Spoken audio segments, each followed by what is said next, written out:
the way I understood it is that there's this idea that self-narrative kind of is generated from like medial prefrontal. And I don't remember, so there's a relationship between that, like there's crosstalk between medial prefrontal and parietal.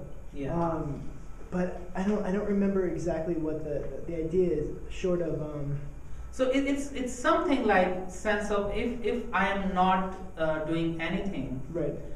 Essentially our brain, my brain would be like, okay, so you are Dev Ashish, or you are Right.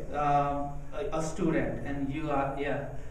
And it's like if you think about when you're trying to focus on your meditation object and you get lost, and the head is just talking, the mind is just talking to you about you. I'm going to make this for dinner. I'm really mad at this person. I should call her.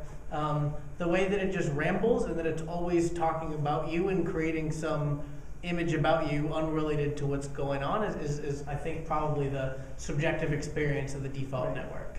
And so I think there's an interesting idea there too, in that there's this idea that the frontal lobes, especially kind of these more evolutionary recent additions, are really there to be able to project into the future and reflect on the past. So you're kind of modeling the future based on the past, which is exactly what we're trying to avoid in meditation, which is this kind of abstraction into self-narrative, into this story about past and future. And so when you see this increased activation, and it's supposed to be medial prefrontal, it's supposed to be potentially indicative of that kind of activity where you've got nothing else to do, so why not daydream about your life and the things you've got to fix and the things that went wrong. So in mindfulness-based meditation, one idea is to focus attention. So there are two things there. One is focusing and one is attention. So where in the brain does the focusing happen and where in the brain does the attention happen? So yeah, it's a very good question, and we don't really know all that about in great detail. But as I mentioned earlier when we were talking about the frontal lobe is active in attention regulation.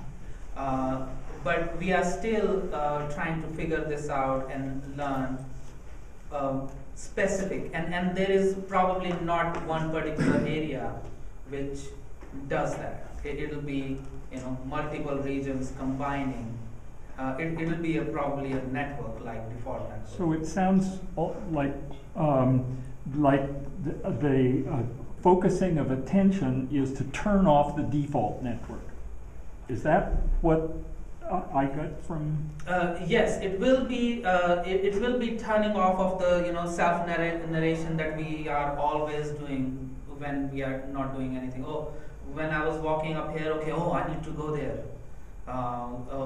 Did I finish my presentation well? So, so all these things about me that we are thinking all the time. When we focus, obviously, the default network will the activation of default network will slow down. But I think so. Like one of the regions that it brought up a lot for attention is anterior cingulate cortex. So it's this kind of deeper area, and comes up in a lot of attentional tasks. And I don't have an empirical basis for this, but the way I would think about it, more than it's actively inhibiting one kind of process like the default network and self-reflection, or however you want to term that, is that it's directing the attention. It's restricting. It'll restrict anything that you're not attending to. And I mean, we don't know if it's inhibitory the way it works or if it's. Yeah, most of the attentional tasks are using the regions starting about here, which is orbital area, and going into the brain onto this side, and using the ventral medial area and then anterior cingulate area. So this is the area of the brain that is mainly used in attentional tasks. So does that imply that organisms, primates that don't have well-developed orbital prefrontal cortex and cingulate couldn't do meditation? Well, primates do have the neocortex, but yeah, because they don't have that well developed, then that's what our monkey brain is. But maybe they're always meditating. Right. Because they don't have, maybe they're always in a more meditative state because they don't have all that narrative. Right. But that would be that's the way I think about it. Is that it's the frontal regions that are really responsible for taking us out of the present, and probably a lot of other species, and it's probably a matter of a spectrum, but that they always live in the present.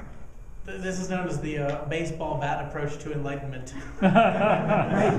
Take it out. The ice pick through the approach. Okay, I think I finished it.